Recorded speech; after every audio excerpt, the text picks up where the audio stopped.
su nombre, su posición. ¿Qué me va?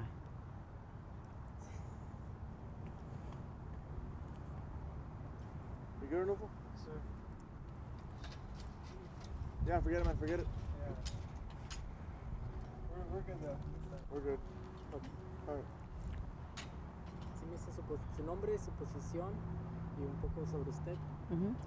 Okay, my name is Marta Sanchez, and I'm the coordinator of the organizing work aquí en la Unión del Pueblo Entero.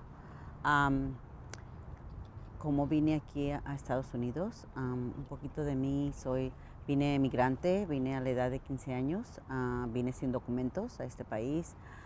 Tuve la oportunidad después de varios años de estar aquí, de arreglar mi estado migratorio cuando me casé con mi marido. Tengo 3 hijos. No tuve la oportunidad de estudiar en mi país, ¿verdad? No hubo esas oportunidades. Cuando vine a este país, traté de agarrar las pocas oportunidades que podría obtener. Después, ya que estaba casada, fui a la escuela, saqué mi GED. Mis hijos, fue una parte importante que ellos se educaran. Mis 3 hijos fueron a la universidad, están graduados de una universidad y están muy bien, con muy buenas carreras. Esa es un poco de mí. Nací en San Luis Potosí, y allá es donde yo vengo, ¿verdad? Ese es un poquito de mi background, ¿verdad? De quién soy, de dónde vine. ¿Más rezo? Okay. Do you want me to start all over again? No, you're good. Just speak a little You loud. speak a little louder? Okay. Aquí en LUPE coordino el trabajo organizativo, ¿verdad? De coordinar al departamento organizativo que tenemos. Empecé hace 9 años. I was an organizer. I was hired as an organizer. I started as an organizer. I worked for a few years as an organizer, and later on I was moved to the position of coordinator. And so now I've been coordinating the department for several years since we started to hire new organizers, young organizers. And so that's what we do. One of the things that we most important do with the organizing team is that we're trying to identify leaders, natural leaders, people from the colonias who, like me, didn't have the opportunity to have a formal education, but they can be they are already educated in life, and they also have the ganas to organizarse para hacer cambios en sus colonias, en sus comunidades.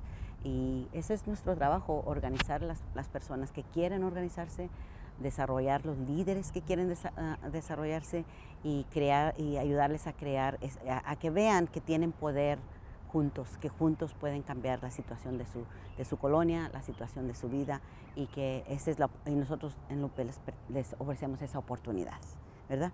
Eso es una oportunidad que les damos aquí en LUPE. Eso es lo que el trabajo mío, más bien, el trabajo mío es eso, de identificar esos líderes. Y pues me encanta, creo que es un trabajo que me llena, que está en línea con quién soy como persona, porque muchas de nuestras personas que organizamos son personas sin documentos, y me identifico con ellas porque son personas como yo, sé cómo vine aquí también, y creo que alguien me dio la oportunidad de mejorar, y también yo quiero ser esa persona, de que damos oportunidad a otras personas. ¿Sí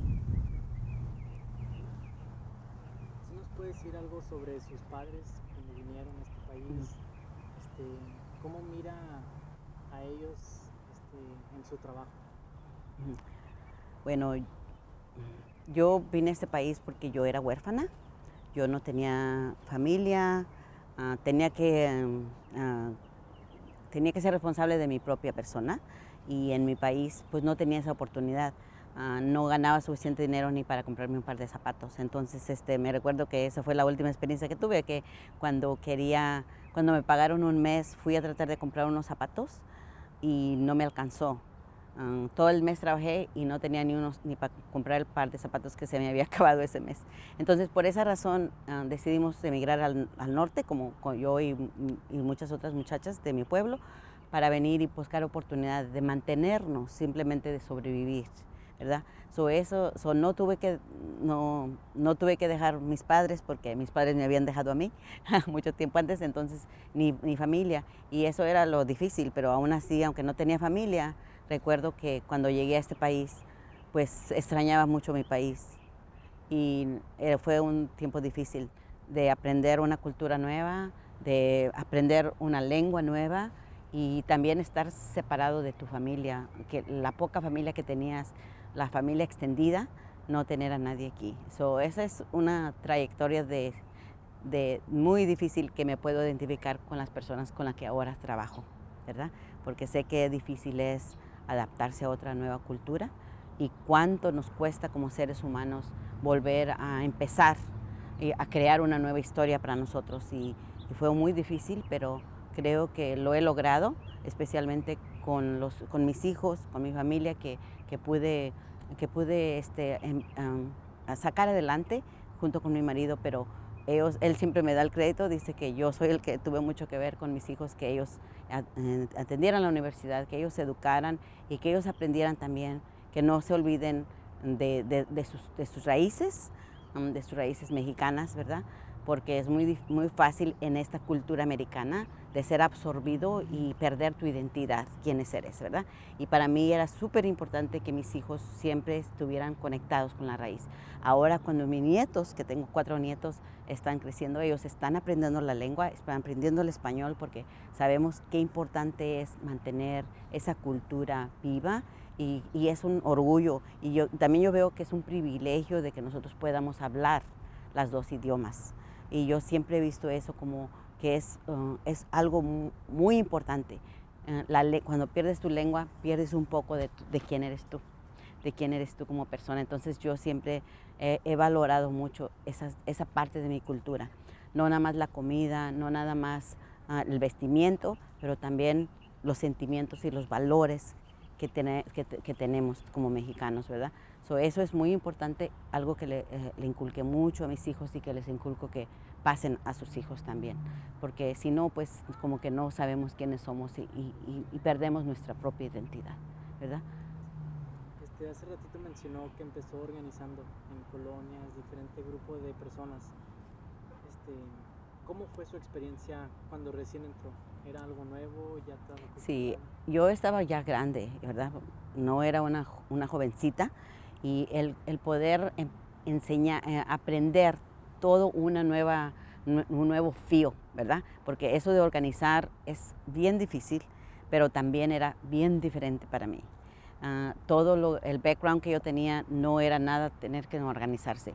Yo los primeros 20 años trabajé en una iglesia como directora de educación religiosa, y todo lo que yo había aprendido de que me certifiqué en ese fío no tenía nada que ver con organizar ni con andar en las colonias. Entonces mi trabajo anterior es completamente diferente. Ahora, al pasar de 40 años, tuve que cambiar mi carrera y aprender, y una de las cosas más difíciles es aprender a ser organizadora. So that was super hard, super difficult. But one thing that I learned is that you can learn at any age. You can learn, right? We have that ability in our brain to really learn new things every day, no matter what your age is. And also the necessity. I needed to have this job, and I needed to learn, and in the first year it was so difficult that I thought that I wasn't going to make it, because it was nothing related with the things that I had learned in the first part of my life. And so now I had to learn this new field. I have to learn how to be an organizer. But I had the most important thing, and that was my experience of life, my experience that I had for being the person that I was, an immigrant, had come with no documents to this country, had given me that background that I needed to be an organizer, to identify with the people, and to learn where they were coming from, and also to be patient with myself and be patient with people about, being an organizer is a difficult thing, but it's also an important job that we need to do. Somebody has to do it, and I feel that was my calling at the time, that maybe there was a reason that I wasn't able to do the job that I previously had, that was my job, and that was my calling on life, to change and to be an organizer, and to see what we can do with the community that I was identified the most. Yeah, just tell you straight up. Oh, my bad. Tell me about, you said you and other women decided to migrate north. Tell me about that experience. Well, I come from a small town in San Luis Potosí, and a lot of the young girls in there, they had the same situation that I had. There was no opportunities for us to even support ourselves. Not only, we didn't have opportunity to go to school, obviously, because we didn't have the money, but we also didn't have the opportunity to support ourselves. So it was really interesting to me because we had a really good group of girls, young girls. We were waiting to be 15 years old to be able to come to this country because people over there had told us that they would not hire us as workers in the house if we didn't have 15 years, if we were below 15 years. So they would not hire us here. So we were waiting to turn 15. And as soon as we turned 15, there was a bunch of girls, muchas muchachitas de los pueblos pequeños, que nos juntábamos para poder esperar el día cuando tuviéramos 15 años para poder venir a trabajar aquí. Y it was very silly. This is silly, but una de las cosas que yo soñaba con tener era unos zapatos y una bolsa que coordinaran. Cuando tenía 14 años pensaba de un día poder comprar unos zapatos y una bolsa coordinados. Entonces a ese tiempo eso era lo que nos motivaba, el de poder comprar un vestido nuevo y no un vestido usado, el de poder comprar unos zapatos nuevos y no usados, el de poder vestirte, ¿verdad? Y así esas muchachitas de todos esos pueblos, que éramos de diferentes ranchos, de diferentes pueblos, nos juntamos, éramos como 5 o 6 muchachas. Nos unimos ese día cuando decidimos venir en febrero, era el día de Charro Days, porque algo muy interesante pasaba en Brownsville el día de Charro Days. Abrían el puente y nosotros podíamos caminar en el puente por 1 hora. Era un acto de solidaridad con México, donde la ciudad de Brownsville abría el puente y podíamos caminar. En vez de venirnos por el río, podíamos caminar por el puente sin ser inspeccionadas. ¿Qué año fue eso? Era en 1979. 1969, perdón, porque era un año después de las Olimpiadas de México en el 68. Era el 1969, donde todavía uno se podía cruzar el puente porque lo abrían por 1 hora.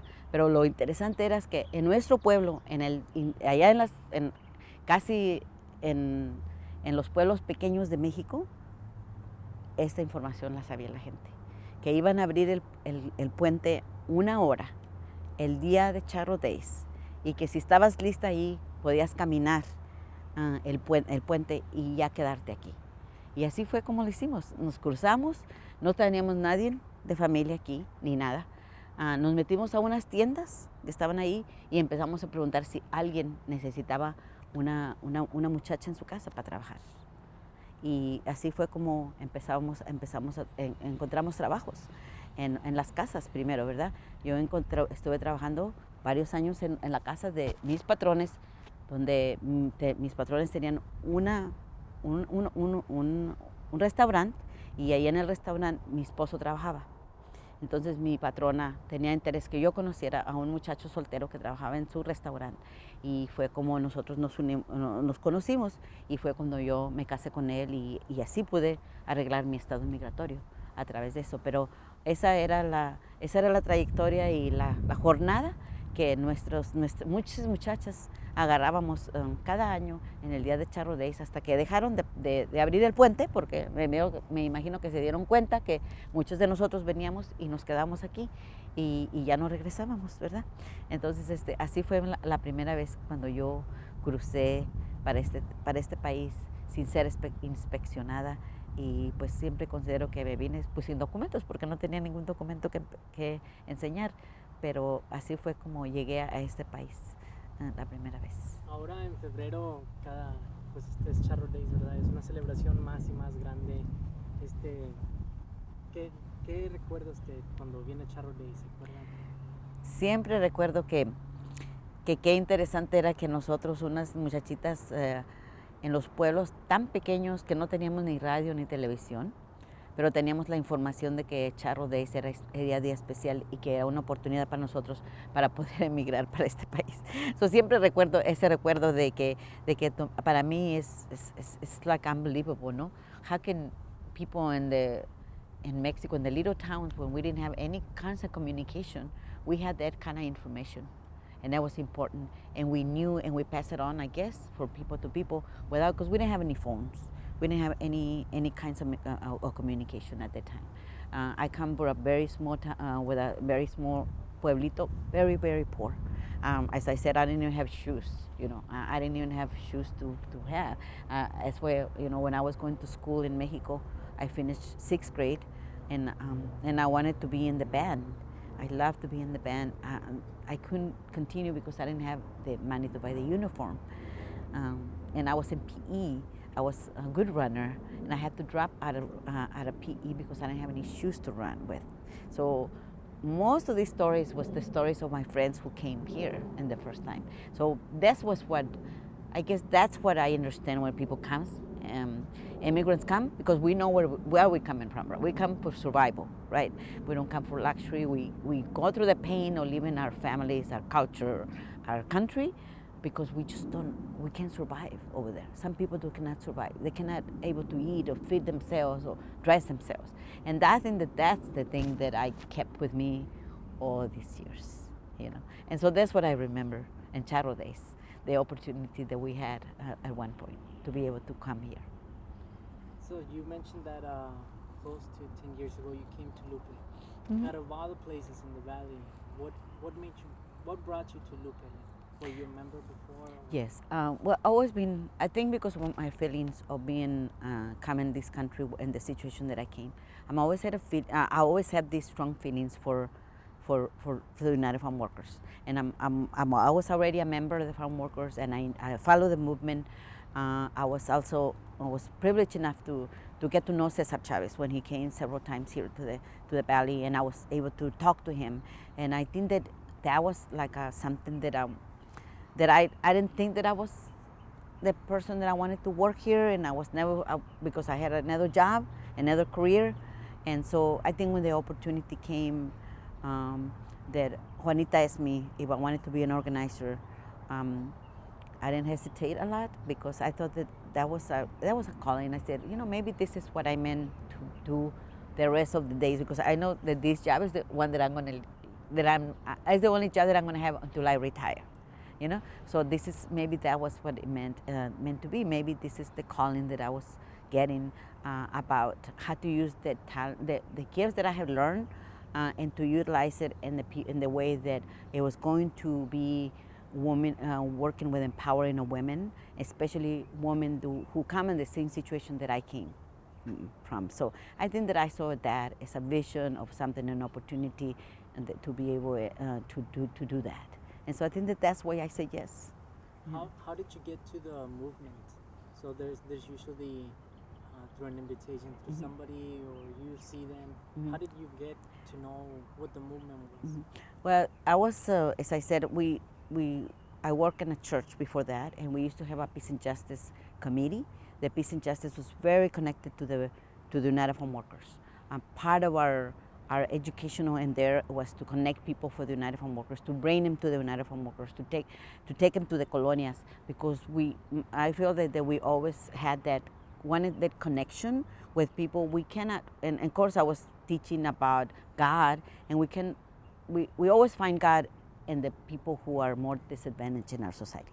And we always feel that in the United Farm Workers, we could see the God that is struggling to get the people out of misery. You know, so we thought that was a very good place to teach that. And so that's how we connected. We connected because it was part of my job in the church to connect people with you know, how do they find God and your society. And I think that we find it here in the United Farm Workers with Cesar Chavez, and also with the people in the colonias. We had kind of like sister relationships with people in colonias. We created that from the church, so that was how we connected in the movement. And also, to me, that was a very big point of a turnaround on my understanding on on the movement is when we start right in the 80s, when we started the war in El Salvador, and I was privileged enough to be able to go to El Salvador and see what was going on there. So that really I came back from there realizing that I needed to be connected to progressive people who are part of movements. We can't do it by ourselves. We can't do the change that we want in this country by ourselves. We needed to be connected to a bigger thing, and then that's when we started connecting to the movement here, and this was one of the biggest movements that we had, especially the farm worker movement. So this is how we become after the war, after I came back from El Salvador, and after I saw what our tax dollars were doing in El Salvador and helping to kill people over there, innocent people. And I think that was a big turnaround in my own life. I wanted to do something more than just, be an average person. I wanted to be an activist. And I think that that's when I became an activist. That's how Juanita spot me when she wanted to come to work for me. I was already marching in the marches. I was already, being an activist in the valley. And so she spot me and she said, you'll be really good to be an organizer. Can you come and join the union? And at that time, it was already LUPE, La Unión del Pueblo Entero. And so that's how I really came with LUPE. Was very young because it was just the starting of LUPE when I came to work here. Can you talk more about that? Mm-hmm. Well, when I started working here, it was 3 years old. It was like a child, and so it was part of my responsibility is that how I was going to help LUPE to grow, and how we were going to be able to help even more people that we can help, right? So as I started on organizing in Alton, that's where my first place, we rented a little place, one office, and so part of my journey as an organizer is I have a lot of connections. I had a lot of connections in my previous job, and how do I connect those connections? How do I utilize those connections to help us grow the organization? And so I start by reaching out to the people that I knew there, either to help us to work here, I brought people to work here in the organization, plus I help to find members that donate to the organization. And then I had learned a lot of skills in the church that I work for, that I was able to create friendships and develop friendships that helps us to find more resources. So pretty soon I was able to find a bigger office with the city of Alton. They let us use a bigger office, and then we start providing classes there, and then we can enlarge our offices and our services. And then I was able to help to grow this organization to be bigger, just because of the connections that I had previously, and also because of the skills that I had learned before. So that's one of the things that I feel the most proud that I was part of the growth of LUPE. So we kind of grow together, me as an organizer and LUPE and as a bigger organization, and become the 7-member membership that we have now. How did the focus change from when you were in the marches to now, from focusing maybe specifically into the labor or the agriculture rights to now? Well, I think that our focus changed, that we are not going to be serving only farm workers, right? Now we're going to be, that was the biggest struggle, because in the beginning, people in LUPE, people in the United Farm Workers did not accept LUPE change that quickly, because they resisted, because there was so much pride and so much pain and being the United Farm Workers, that when we said the new idea of when I was with LUPE, La Unión del Pueblo Entero, people resisted the name and resisted the change, because they thought that we were going to lose our history. And I think talking about, always about history is so important, right? And so we needed to bring that change slowly, and also with the insurance that we are not going to lose the history. The history, being part of the United Farm Workers, is always going to be part of who we are. as LUPE. And so we're just going to add on to it instead of like erase who we are. It never works that way, right? And so that was part of the things that we had to do with the members who resisted so much. They did, I mean, it was a lot of resistance. People were super angry and hurt because now we LUPE and this is part of the work that we have to do. How do we convince people to take the membership in a new union that it was no longer the United Farm Workers and that the focus had changed and the fear that these people felt that they were going to lose something so precious to them. And so we have to, embrace both things and convince people that the United Farm Workers was part of LUPE and that we're just going to change the focus to, we're going to include the farm workers, but we're also going to include people in the colonias that they were not farm workers, that they were wanted to be organized, and that we're just going to be bigger instead of make it smaller. So it was a struggle, but you know what? Some people were able to convince people, and I think that because they start seeing the changes that we were able to create in the beginning, because we began to grow, we're beginning to have some changes. And I think that those changes and also the growth, because we never had 7,000 members in the United Farm Workers. We never did in this area, and so that growth and the ability to have the staff that we have now. We have 32. We started like with 6 people, and now and so they're beginning to see that we here. We're going to grow, and also adapting some of the symbols, like keeping the flag. That was very important for people, and we keep the flag, right? It's still part of the United Farm Workers, part of their history, and also learning the history of the United Farm Workers, also adapting some of the symbols, like the colors. We learned what the colors meant. We use these colors because they meant this to the United Farm Workers, and now it's adapted. And some of the values, right?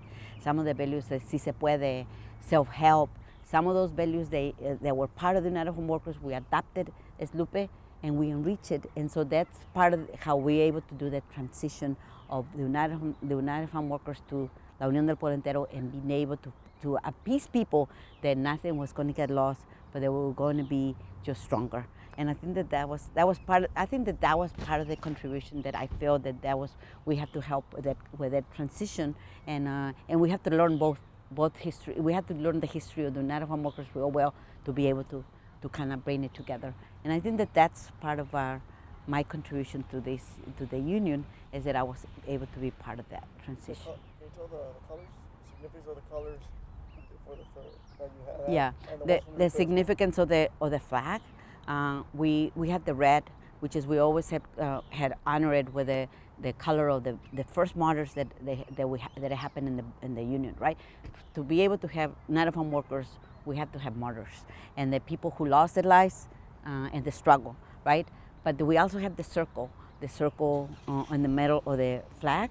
That is the circle that is white, and that means that we have hope. That we people of hope.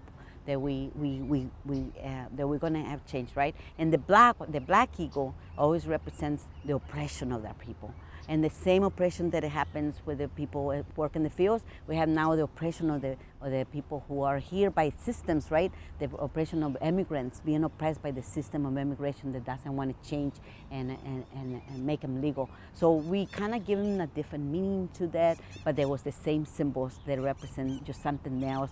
But we adapted those symbols, and we teach that people can feel that was to understand that, and they have pride, and they understand that nothing was going to get lost. We're just going to adapt it, and we're going to relearn what the history was. And so those are the three colors of a flag that we use. And now the LUPE colors, because it's blue. Right, and the blue color that they give us, they never give us a really understanding of what is the blue color, but we still struggle with that, because you see I'm wearing red.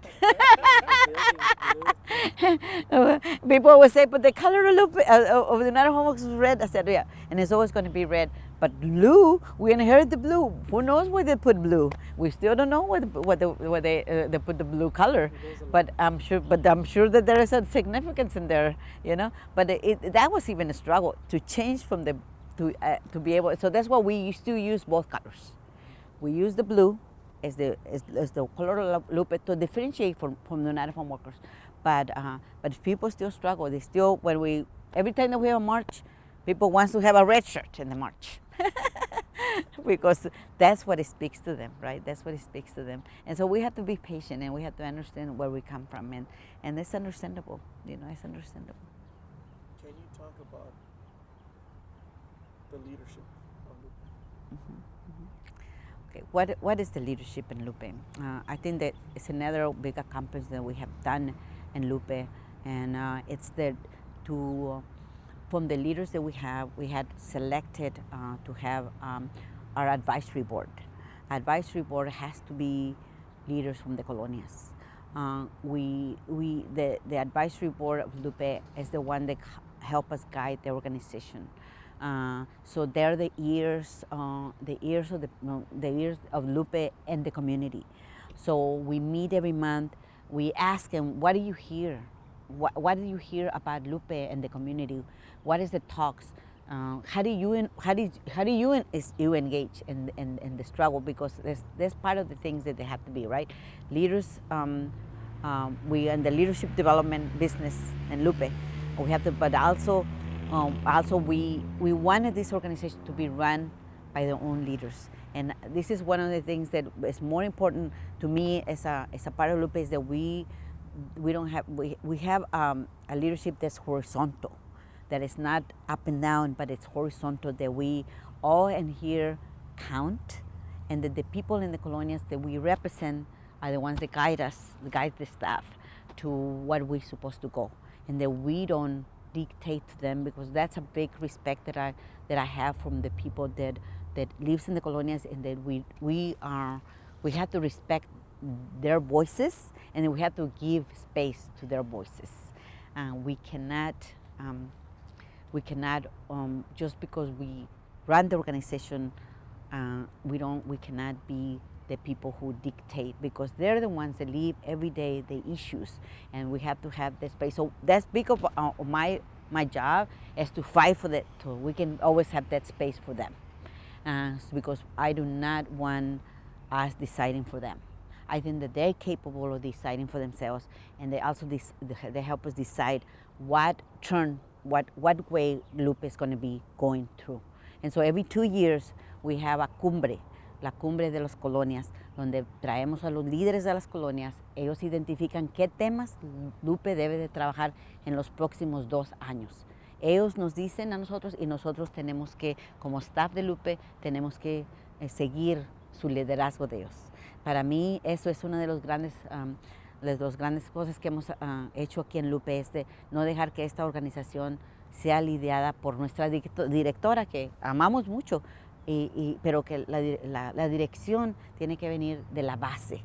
Siempre decimos que tenemos que fortalecer la base, y la base es nuestros miembros y nuestros líderes, pero también ellos tienen que ser los que nos lideran a nosotros. En qué dirección tiene que seguir LUPE, ¿verdad? Y ellos cada 2 años nos dictan los temas en los que vamos a trabajar los próximos 2 años. Ahorita, ¿cuál es el enfoque en este tiempo? En este tiempo, el enfoque que ellos escogieron es migración, reforma migratoria comprensiva.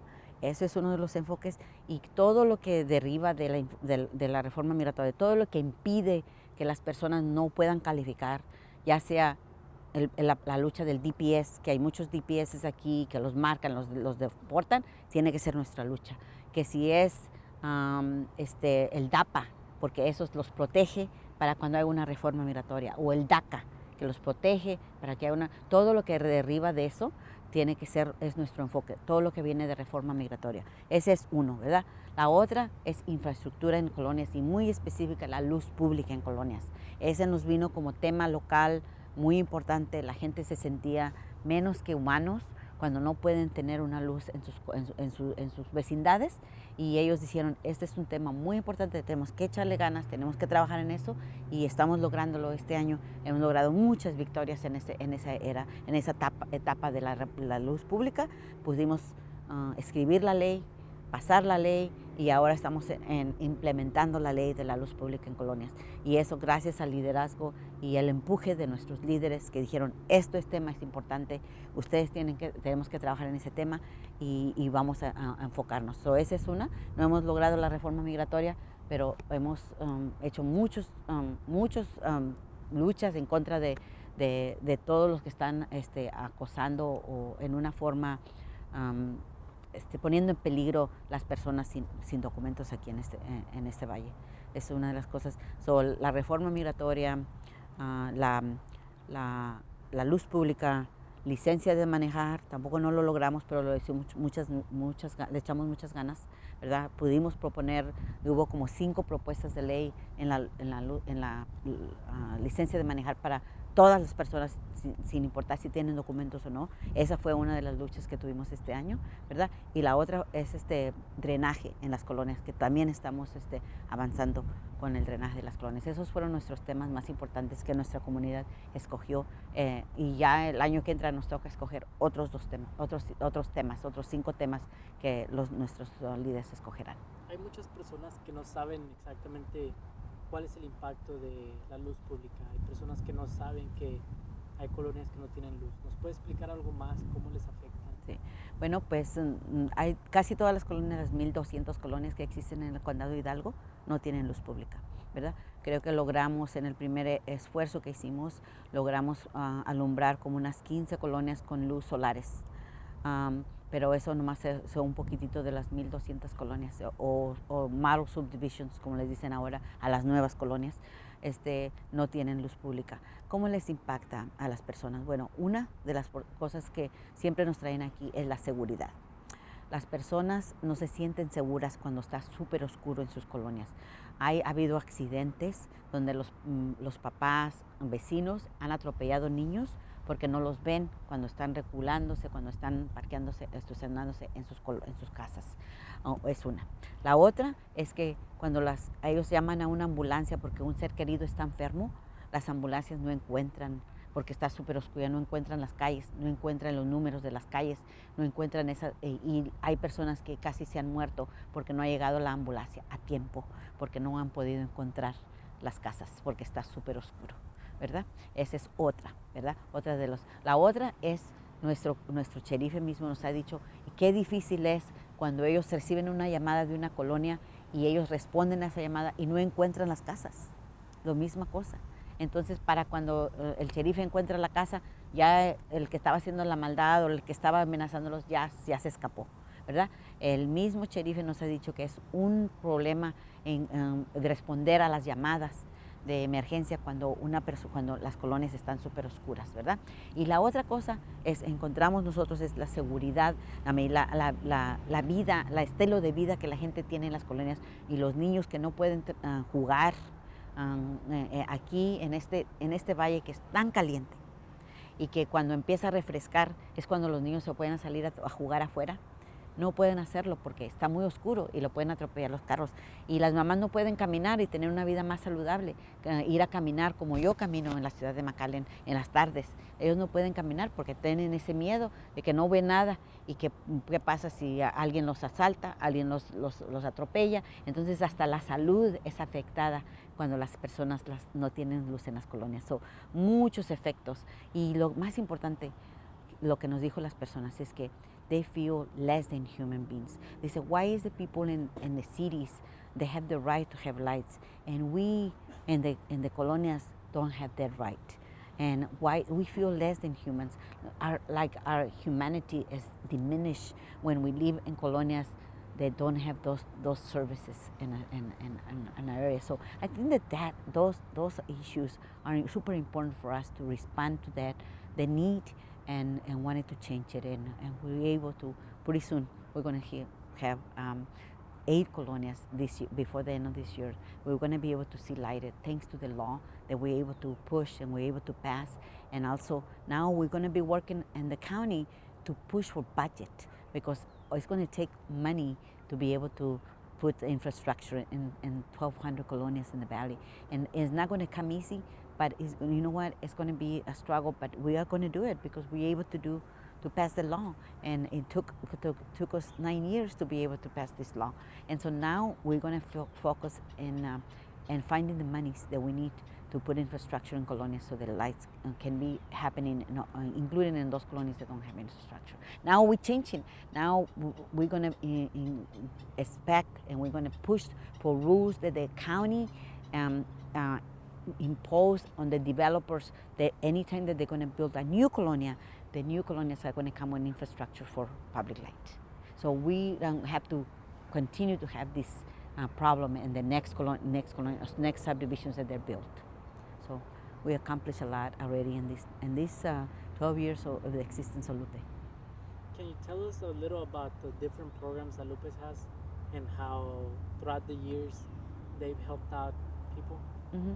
Well, I always say that LUPE operates with 3 foot. It's like a stool with 3 feet, right? 3 feet, and one is services. The social services, as we call them, the ones that we provide in the offices. Okay, and we have 3 offices right now in LUPE. And when we started, we only have 1, right? And we have 3 offices in LUPE, and they all have really good accredited staff that they're being accredited to do immigration services. And that is one of the biggest services that we provide for our members. Because it's a benefit. That you become a member, then we offer you these services at low cost, so you can be able to get a quality work for low prices, right? So that's like they have this kind of in theirs. We provide all kinds of immigration services. One is petitions. You know, if you are a citizen, you can petition a loved one through our services. If you are a resident and you want to become a citizen, you can become a citizen, and with us, we help you to do the paperwork, but we also prepare you to pass the exam of citizens, right? We had done many DACAs, I think over 1,200 DACAs. Young people who can come to our offices, and we're able to provide that services of filling up the paperwork and getting them to have the permits. We also do renew regular work permits. If you got work permits to other ways, then we also help you to do that. So we provide all kinds of immigration services. We also provide income taxes, and there's a lot of work. A lot of businesses that provide income taxes, but we are nonprofit. We also here all year round, and we bring like $2 million every year of reimbursements to the people. It usually is low-income people, the ones that come to do the income tax services with us. We also do all kinds of translations. People needs the documents translated, we do that. So that's what we do in the offices, right? They also people comes because so the membership. The membership is super important because for a lot of the services in here, the county, they require some kind of ID that the people don't have. You know, and so our membership serves as a some kind of ID. We have worked through the police departments. We had worked with a lot of the offices so that the membership can be accepted as a form of ID. And so that's where a lot of people comes to our offices, and that's what the services that we provide in our offices. And the other department is my department, which is the organizing department, that's where we organize people around issues to create the change. It's not enough to come and get the services that they need. They still go back to their communities with no public light, with bad streets, with bad drainage. And so how do we help these people to organize around the issues that impact their lives and that affect their lives to create that change? And that is what we do. We identify people who's willing to organize. We take them we get them together with the commissioners. They learn about the budget of the county. They learn about who the commissioners are, who had the power to create those changes, and we get them together with them, and we practice them so they can speak to them, and they can advocate for their issues that that they need to be changed. So really, and the other one is, of course, the education component, which is we provide in LUPE as a benefit of the membership. We provide ESL, we provide citizenship classes, we provide leadership development, and know your rights when it comes to labor issues, right? So all these is part of the leadership development that we do. When people is interested, they come and take advantage of the three departments that we have in LUPE, and they're here for the people and for the people, you know. So because of the people and for the people. What would you say to a community member who is maybe thinking about joining LUPE, but for whatever reason they haven't, be interested, but are they on the fence? Mm-hmm. Well, I'm always start with what is the interest of the people. What is your interest? Because and they have to be. It has to be something for people to become members, right? And we always start with what is your interest? What do you worry about? What do you care about? Sometimes it's because they have a relative that is, they don't have immigration status in this country. We had learned that here in the Valley, almost everybody has some kind of relative, cousin, or somebody in the family that don't have documents, and that's what we said. Well, you by become member, we become stronger, and then we are better, bigger boys, and then we can help you. We can together we can solve the issue of immigration status. But the bigger that we are, the more power that we gain. And so we need everybody. Everybody is important to LUPE to be able to create the change that we need, And so that depends on the person, what interest that they have. But I think that our organization, they have different components. Almost anything there's almost something for everybody. And even my kids in Baltimore contributed to LUPE.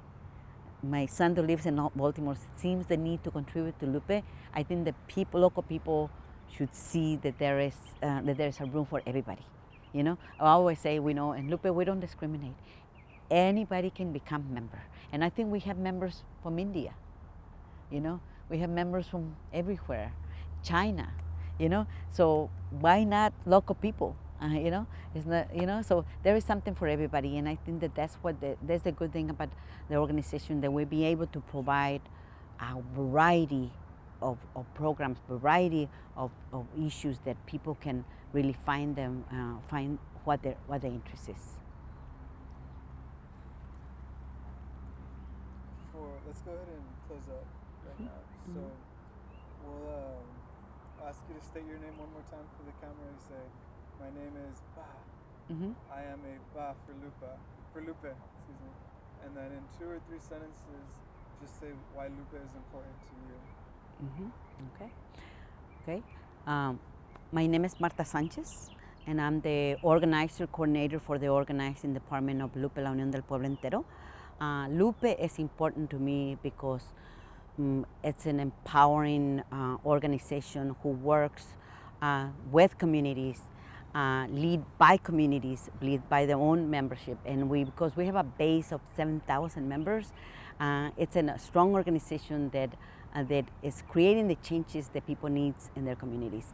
And I think that we are a nonprofit organization with a great history of being created by Cesar Chavez, and that's what is important to me, because I'm a great fan of Cesar Chavez, and I think that his spirit and his continues with this organization, and that's why it's so important to me, that I feel that this is where home is.